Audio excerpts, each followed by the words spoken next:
So that might help if I unmute. Yep. Yep, that worked. Anyway. Okay. So yeah, I'm gonna go ahead and get into it. So, um,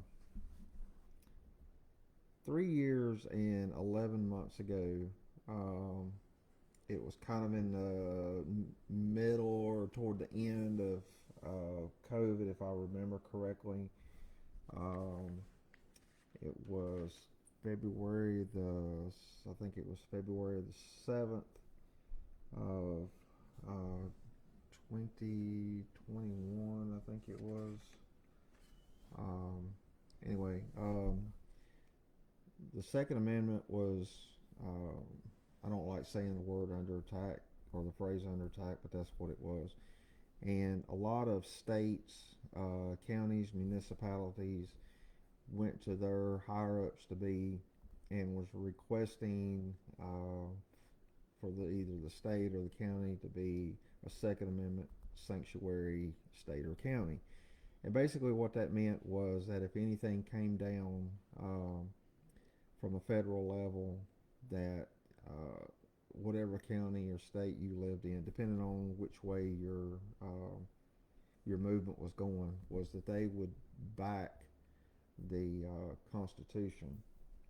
So, my friend Marty Lambeth, originally started a Facebook page for that purpose. We ended up changing it to We Made Forsyth County a Second Amendment Sanctuary County. We went to the Board of Commissioners meeting. There was, I can't remember how many people spoke, but there were people that were there in opposition of it. Then, of course, there were people that were in agreement with it. So there was two options. So basically, what they were doing was basically telling the county commissioners that they would not really uh, narrow it down to protecting the Second Amendment, that they would basically just back the Constitution as it was written, whether it would be from the First Amendment all the way up. So the second option was that they would back the Second Amendment no matter what happened. So anyway, they did vote in favor of the option number two on a 4-3 vote. There was one commissioner who is Republican. He did vote against it, which is where the third or one of the three votes come from. The other four, a couple of them I've known for years. My granddad used to work with them and whatnot. I was one of them that got up and spoke. So I've got a couple of sound clips, and what I'm going to do is I'm going to play those, and basically you can hear those, and then you can kind of see where we are at today. It's kind of ironic. So this would be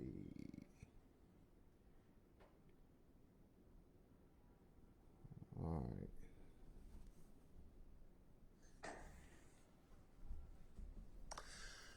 Mr. Turner, if you would give us your name and address for the record, appreciate it. Before you speak, I would like to point out that before we vote on, we have two options today. One is option one, the other is option two. Commissioner Martin will read first option. Commissioner Fleming and Amin will read the second option. And I would we'll take a vote on it when it gets there, but we need to hear this, so go right ahead, sir. And this is Commissioner Dave Mike Turner, 5510 Walnut Park Lane, Winston-Salem. I'd like to thank you for having the opportunity to speak today. I'd like to strongly but respectfully voice my opposition to both of these constitutional right resolutions in front of you today. I'm especially opposed to option number one. I can't believe it's come to this. You are all elected officials Do you really need to affirm your support to the Constitution? Will our local citizens only believe your support if you vote to endorse this resolution? These resolutions, especially option number 1, are put forward just to show your voting base that you believe in the Second Amendment. It's an outrageous show vote. The Second Amendment is not under attack, despite what supporters may argue. Despite nearly weekly reports of local shootings and the all too frequent reports around the country of gun-related deaths, mass shootings of schools, places of worship, civic center, shopping malls, and public places, shootings which produce nearly 40,000 deaths a year, many weak-kneed leaders are afraid to pass even the most reasonable and modest gun safety laws. National leaders, as well as you local leaders, do not need to be afraid of any backlash if you vote against these resolutions. Poll after poll shows that 2/3 of our country support reasonable gun safety laws. Again, the Second Amendment is not under attack. But if you really feel like you need to support an amendment that's truly under attack, I would suggest you support the First Amendment that includes, among other freedoms, freedom of the press. Freedom of the press is truly under attack. Many leaders, up to and including our president, regularly accuse the press of being the enemy of the people or the enemy of the state. These are Orwellian terms that have no place in our free society. When members of the press report well-documented and well-sourced stories, they are attacked as fake news by those on the receiving end of the critique. There are increased reports around the country of members of the press and their family members being verbally and physically threatened or even assaulted. In one of the worst such examples, 5 people were killed and 2 injured a year and a half ago in Annapolis, Maryland, when a gunman attacked the opposite newspaper, the Capital Gazette. Think that cannot happen here? You're wrong. So I urge you to reject the endorsement of these purely political solutions. If you really want our local citizens to feel like you support the Constitution, then support option 2 that endorses the entire Constitution, Bill of Rights, or add your support to the First Amendment and freedom of the press. Thank you. Thank you very much, sir. All right, so again, that was one of many that was in opposition of this. So then we had another lady, name is Amy Jones. She got up and spoke. I'll play this one for you.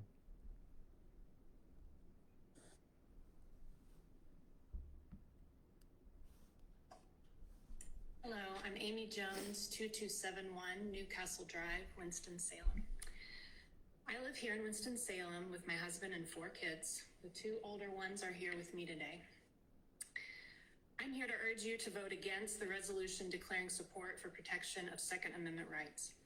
We all, I'm sure, realize that this resolution is a purely symbolic gesture and holds no legislative power.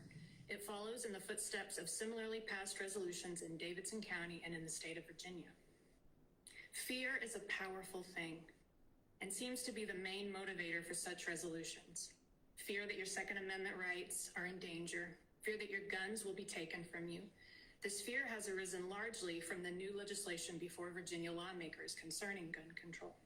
The bills that currently seem most likely to pass in Virginia are universal background checks, a purchase limit for 1 handgun a month, a red flag law, and a law giving local governments the ability to ban guns in public spaces during permitted events. However, the only measure to pass so far has been universal background checks. Does that warrant all these declarations? These are widely supported measures, especially considering the many mass shootings that Virginia has encountered. Guns were recently banned from the Virginia Capitol during a large gun rights rally. People lost the right to carry guns that day because of credible threats of violence that were made toward lawmakers, not because of legislation that was passed. Those that truly are concerned about their Second Amendment rights should be less worried about passing needless, redundant resolutions such as this one presented today, and more concerned about those people that become emboldened by such measures to cause harm and fear. No one is going to take your guns. Those rights Those rights are guaranteed by the Constitution and by those elected to uphold it. If that is in doubt, consider the fact that innocent people are killed every day because of guns. No one comes for your guns. 20 innocent elementary school children and 6 adults were killed at Sandy Hook.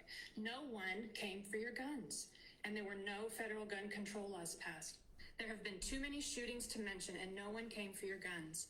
When the little 5-year-old boy here in Winston-Salem was shot last year while playing in the living room of his home, no one came for your guns, and no one put forth a resolution to further enshrine his rights of life, liberty, and the pursuit of happiness, which the government was created to protect.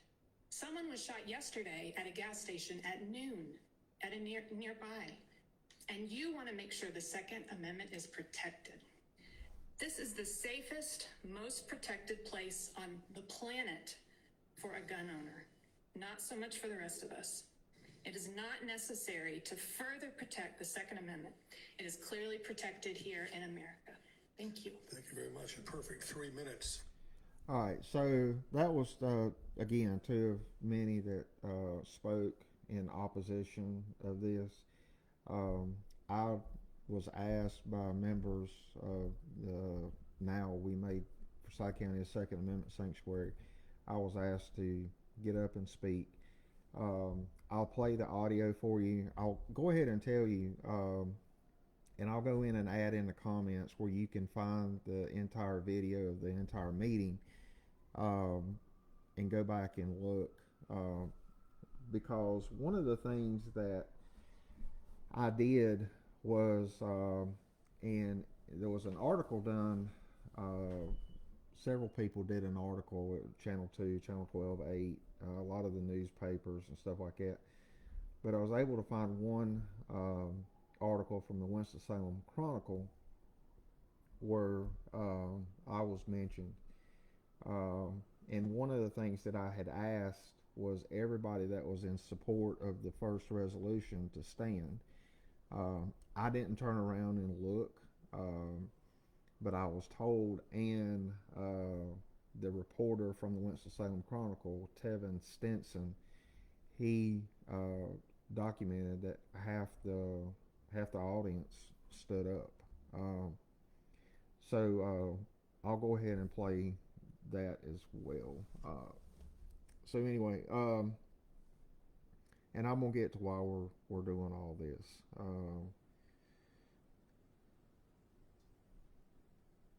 Meeting, and I don't particularly want that to happen. Mrs. Sloop.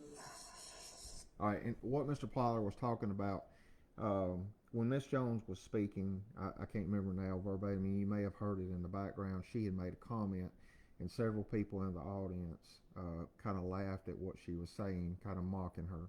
I don't agree with that. I mean, everybody has a right to speak and say what they, what they want as far as, how they felt in this matter. So I thought that was inappropriate, but that's what Mr. Plyler is talking about.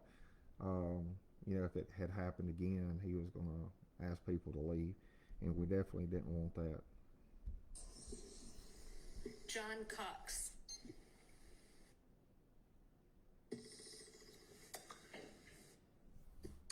Mr. Cox. And I'm gonna go ahead and pause. I'm not a public speaker.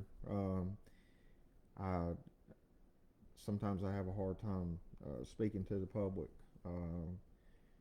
and so it's kind of rusty here. But anyway. Can you give us your name and address, please, sir, for the record? Yes. My name's John Cox, 6275 Stanwood Drive in Rural Hall. County Commissioners, ladies and gentlemen, good afternoon. My name is John Cox. I'm a longtime resident for Forsyth County, going on 50 years this March. I grew up in Walkertown, volunteering for the Walkertown Fire Department at the age of 14, and worked for Forsyth County Fire Department and the Forsyth County Sheriff's Office until 2010, where I had to retire due to back surgeries. During this time, I've been around firearms since I was a small child, but I was taught how to respect them, what their uses were for, personal protection, putting food on the table. During my 15 years answering 911 calls from citizens of Forsyth County, I've taken many calls where someone's life was in danger and had a firearm by chance for personal protection. I remember 2 2 calls specifically where firearms were actually used to save a total of 5 lives, 4 being adults, 1 being a 7-year-old boy. All this was because of 2 bad guys with a gun, 2 separate incidents. And this was in 2020. The reason I got choked up there a little bit, that was a bad call that I took because I didn't know what I was about to hear. And you know, some of those things, not to go down a rabbit hole, but when you're in the public safety field, you know, whether you're out there in the field, you know, doing that, or you're on the other end of the phone, a lot of times this stuff really gets to you, and you know, it can mess with you, and it sticks with you for a long time. Governor Roy Cooper has sent 2 bills targeting gun control, where one is restricting under the age of 21 from owning, possessing a firearm, but yet we're asking our young men and women 18 years of age to go fight for us, and it's using most of the state-art weaponry, including those on the M4 and AR-15 platform. Take the incident in Texas that happened earlier in January after the suspect shot and killed 2 men in the church. Still had 7 rounds in his shotgun, 2 in his pocket. The heroic actions of others stopped at least 9 other church members, maybe more, due to the ammunition that was being used in the shotgun, from killing all those people. It took 7 seconds for him to be brought down. It took 5 minutes for law enforcement to arrive. Can you imagine the carnage?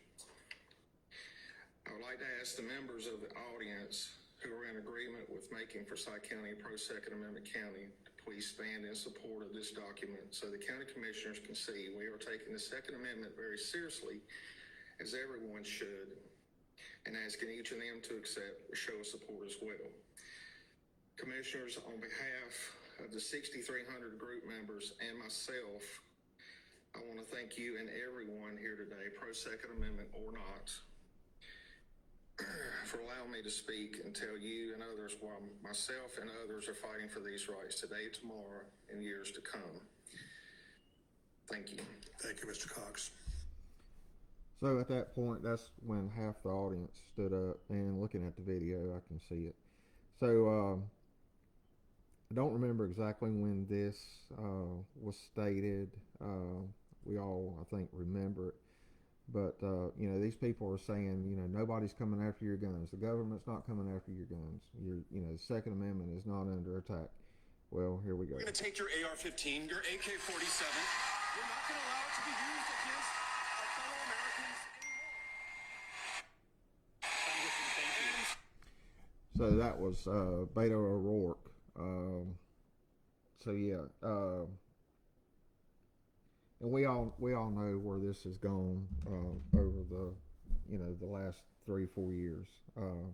So much, even more so probably in the last year with the SBR ruling, and then having, you know, ATF having to pull that back, saying with Supreme Court saying that, you know, they were out of line, they were overstepping their bounds and whatnot.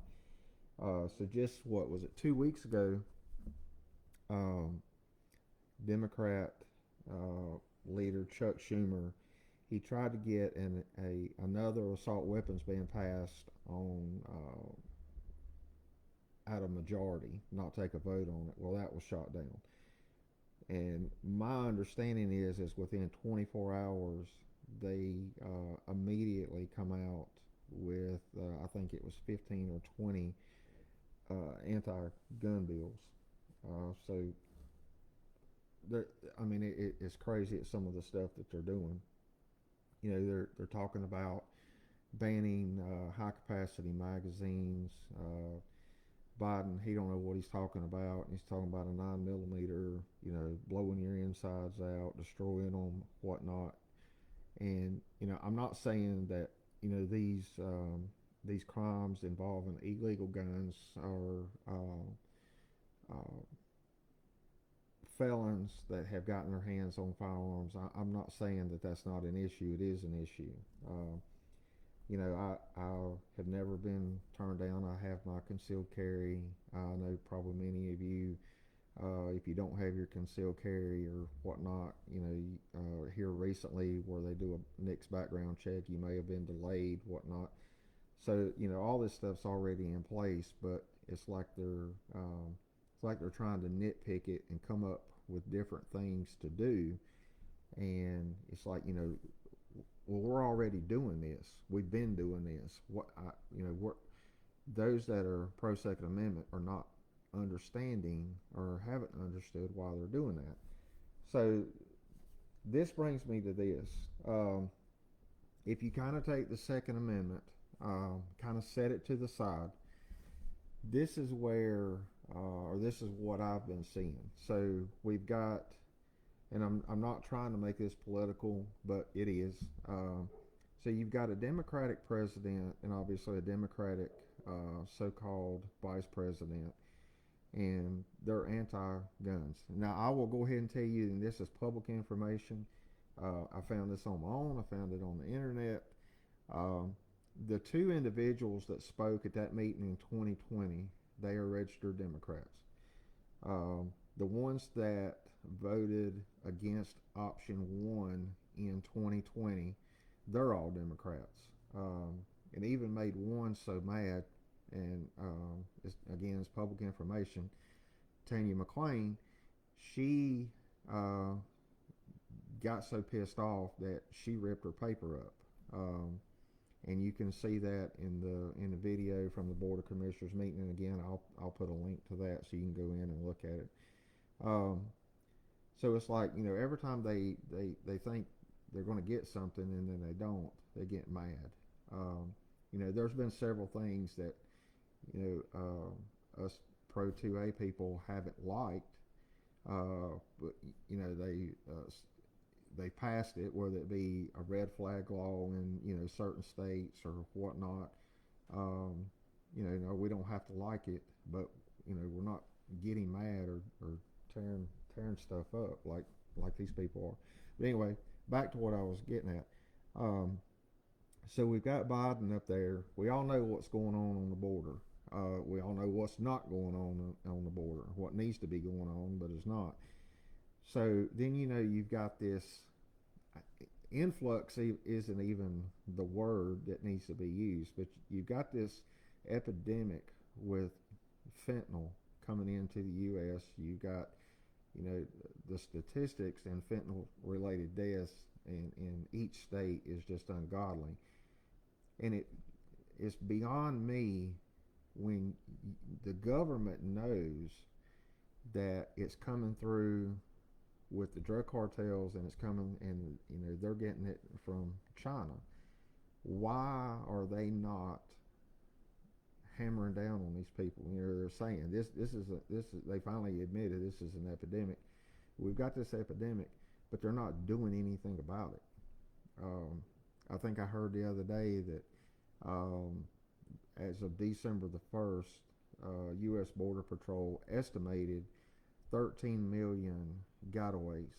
Those are people that crossed the border from Mexico into the United States that were undocumented, don't know who the hell they were, don't know where they went, don't know where they are. 13 million got in is the estimate. So who knows how much fentanyl got in? Who knows how many illegal firearms got in? So where I'm going at with this is, you've got this epidemic with fentanyl. You've got this, and I'll call it an epidemic. You've got this epidemic with illegals crossing the border, coming into the U.S. And it's like the Democrats do not care. They don't care. So then you kind of set that aside, kind of put it right beside the deal with the firearms thing. Then you've got what happened in Israel with Hamas.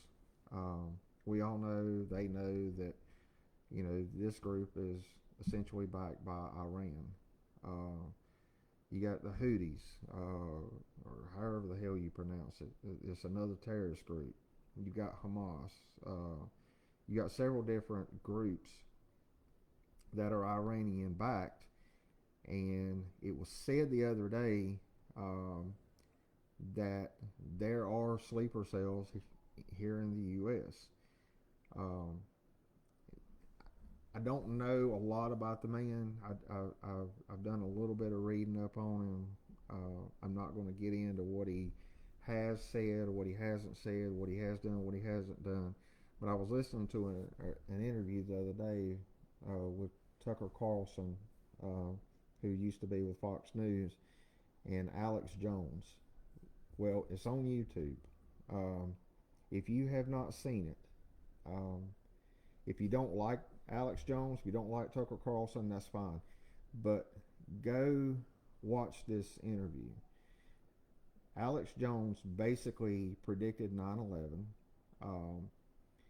He predicted some other things that have come to pass. And Tucker actually asked him, how did you do this? And he, in a nutshell, he basically looked at everything that was going on and made a prediction. This is going to happen, and it did. This is going to happen, and it did. So the other day, he, in this interview, and I'm going to play it for you. This is what he had to say, and it just it blew my mind. And I'm not getting off the subject of 2A. Just follow me here. Phase of it. But the globalists have gone from testing phase, beta test phase, into full operational now. And they say, read their writings, we are going to have a post-industrial world by 2030. We will have no personal cars by 2030. You will be eating bugs by 2030. And we will start the depopulation of 90% of the people by 2045. That is the official WWF, official UN, official Club of Rome plan. What do you mean the depopulation? They want to bring the world population down to 500 million. But I thought we were opposed to genocide, no? Or no? I guess we're not. Well, we're told now, don't have children as fast as the earth.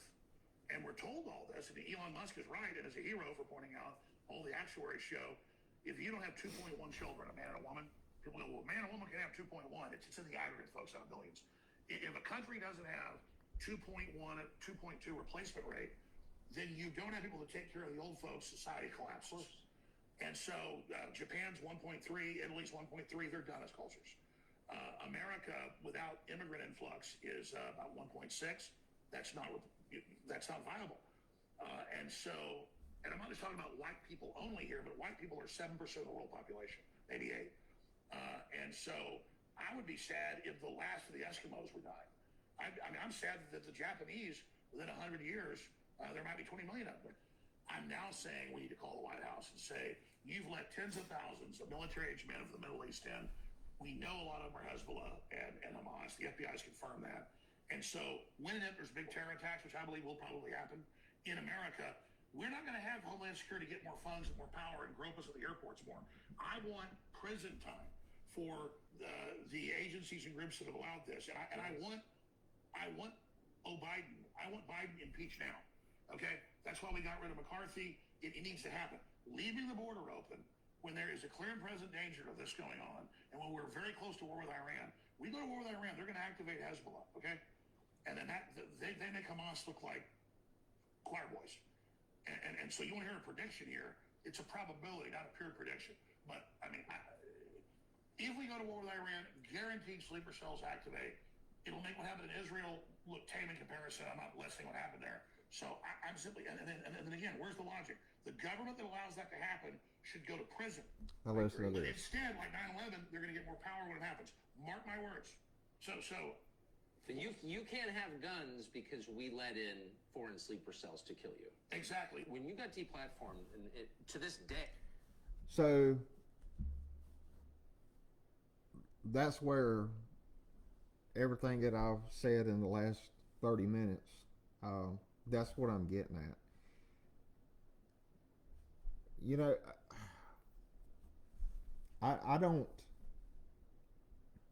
I'm not a conspiracy theorist.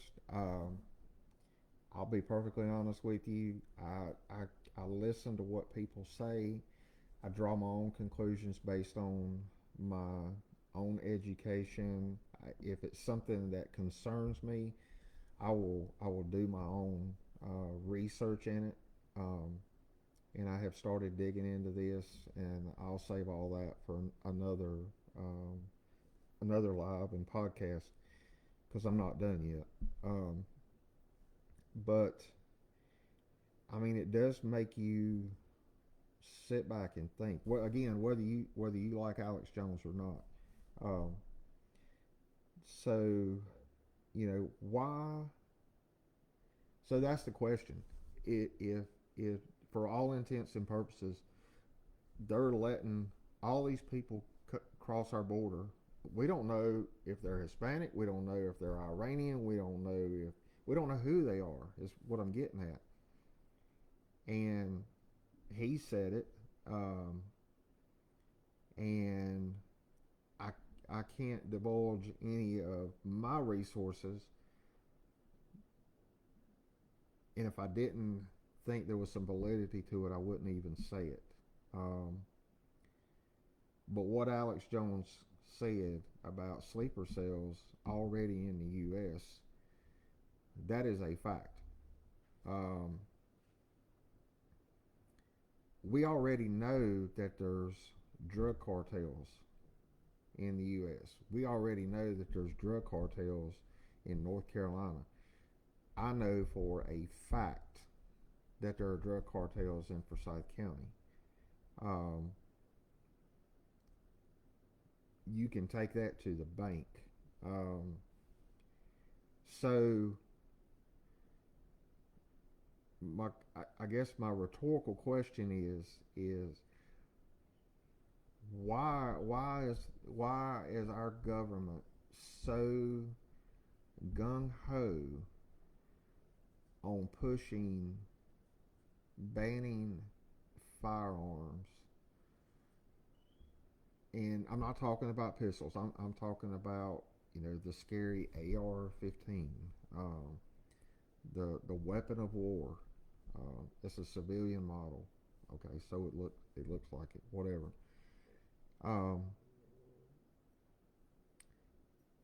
Why are they trying to ban high capacity magazines? I know in my pistol, the one that I carry every day, I mean, it'll hold 13 plus 1, and I carry extra mags. So, if you've got, let's just put it out there, you've got terrorist groups that, if we go to war and they're called up, or whatever terminology you want to use, I want to fall back on the firearm that I don't have to change magazines every 14 rounds. I don't want to worry about any of it, but I would rather about changing a magazine after 29, 30 rounds than I would having to change a magazine every 14 rounds. And you get what I'm saying.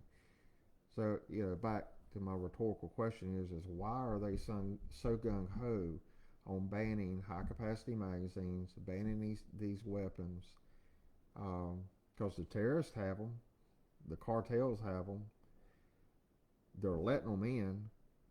The gun smuggling is going on back and forth.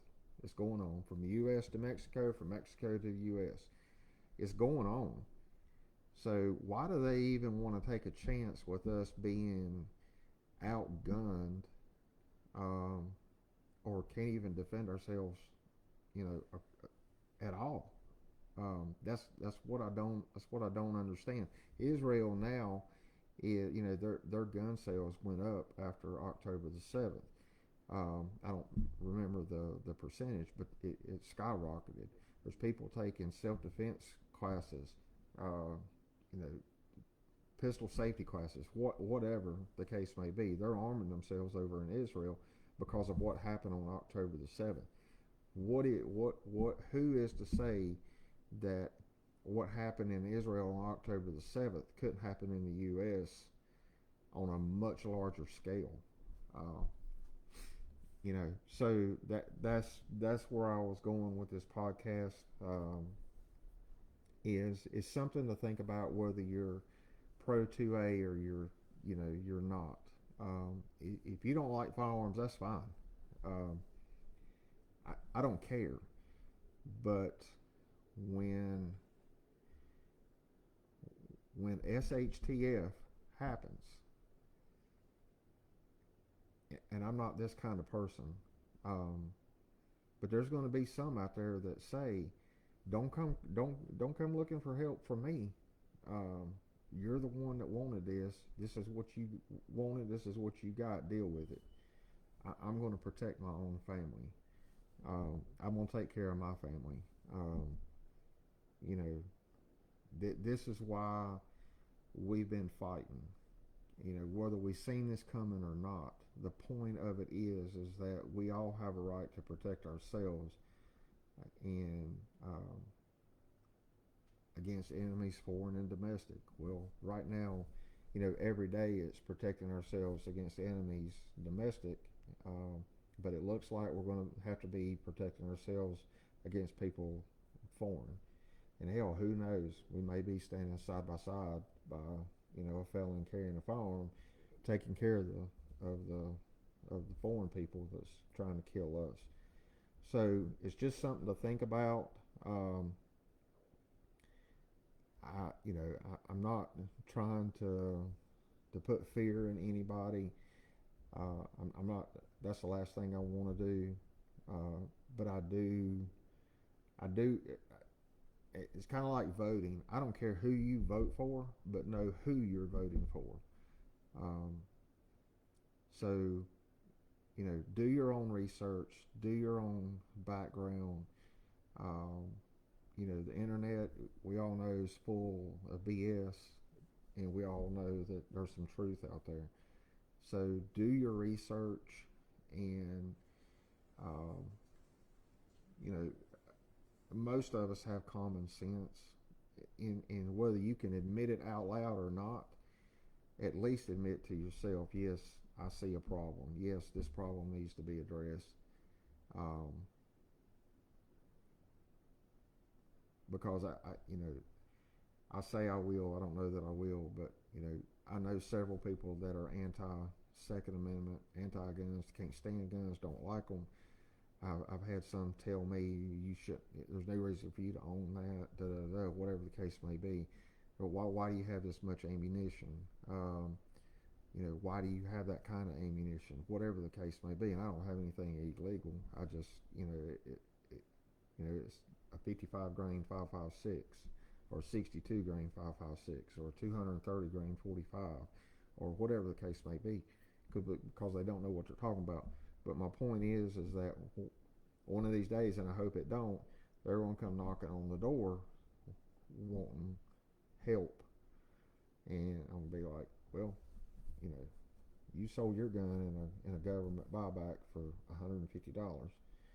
Um, I got my stuff, so you know, I'll do what I can, but I'm not going to. I'm not going to sacrifice uh, my family or those that I care about because you had an agenda for whatever reason. Look at the writing on the wall, people. It's there. You just got to be able to read it and acknowledge what you read. So anyway, this went a little bit longer than I thought it would. I was planning on only going about 30 minutes, but here we are. But again, I'll put the links for that Board of Commissioners meeting, or you can just Google Forsyth County, NC, Second Amendment Sanctuary County. It'll come up.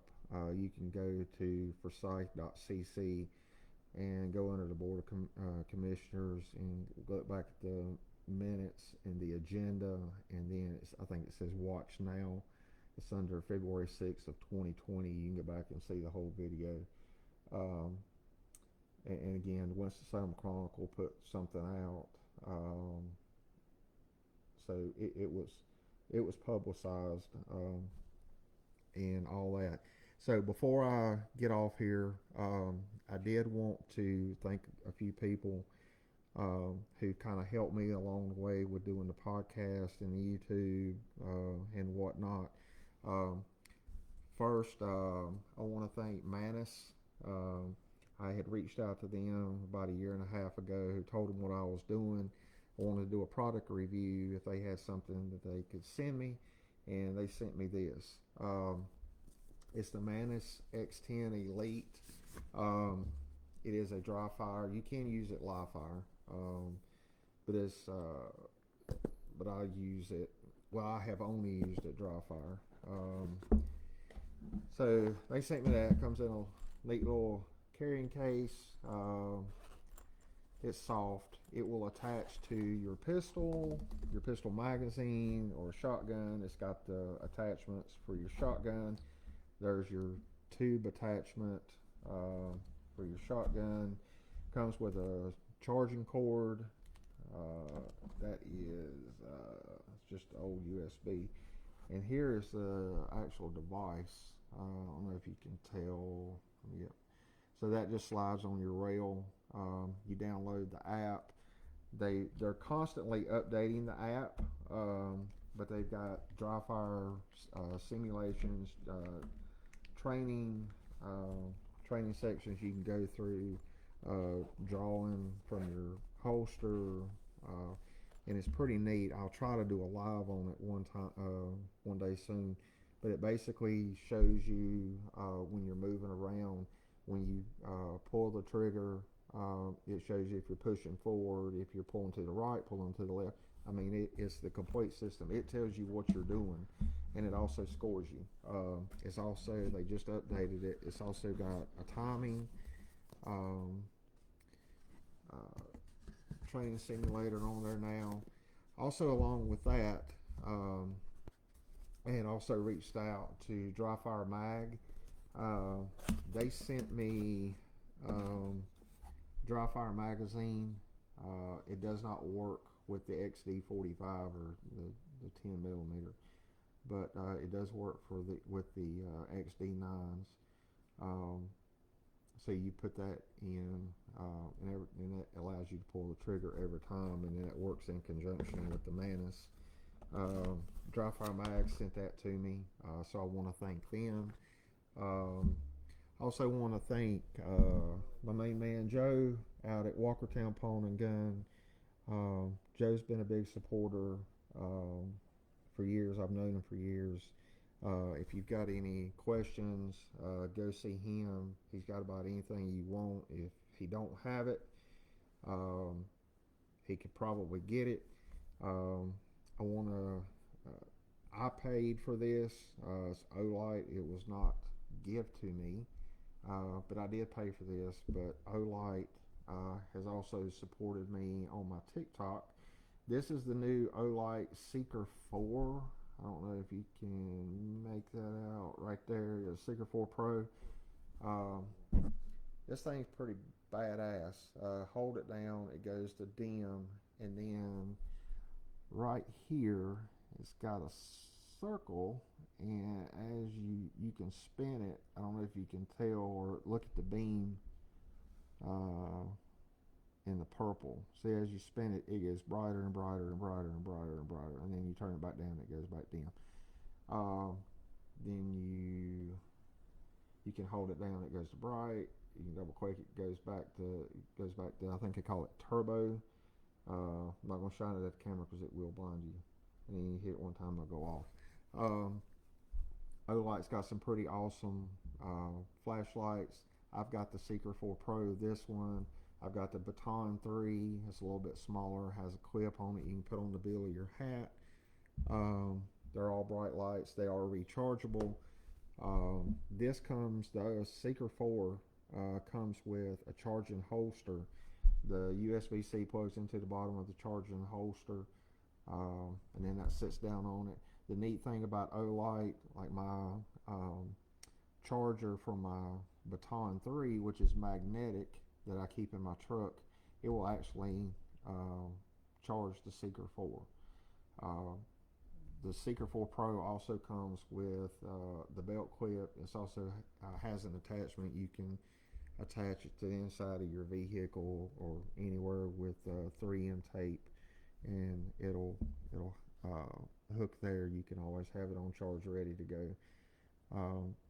Also, I want to thank my dude Ryan Coe out at Apex Defense Group. Go check him out, apexdefensegroup.com. And I think I put the links in there. And also, if you are not a member of any concealed carry defense group like U.S. Law Shield or whatnot, I am a member of USCCA. I have been since 2021 or 2020. I can't remember. Anyway, for about 3 or 4 years, I've been a member. I'm an elite member. They have, trying to see here. So they've got 3 memberships. They've got a gold, and with any membership, the gold, platinum, or elite, you get a free range bag if you sign up. You get a year of concealed carry magazine, and then when you go from gold to either platinum or elite, you get some other things. They got free training videos online, 24-hour access to attorneys in the case of a self-defense situation. You get a card, a U.S. Concealed Carry Association membership card. Phone numbers on the back in case of an emergency. They've got a YouTube channel. You can check them out. So I have an affiliate link. I'm not going to lie. If you click on the affiliate link, you get and sign up. It don't matter which one you sign up for. You get entered. They're all the time giving stuff away. I don't know what they're giving away this month. I think they do it monthly. But if you sign up, you get put in drawing for firearms, pistols. Then you get a training bag or a range bag or whatnot. They really give away some nice stuff. And also with that, if you use my affiliate link, I get $200 store credit where I can use. As you can tell, my background's purple. I'm trying to get a USCCA flag I can use for a backdrop.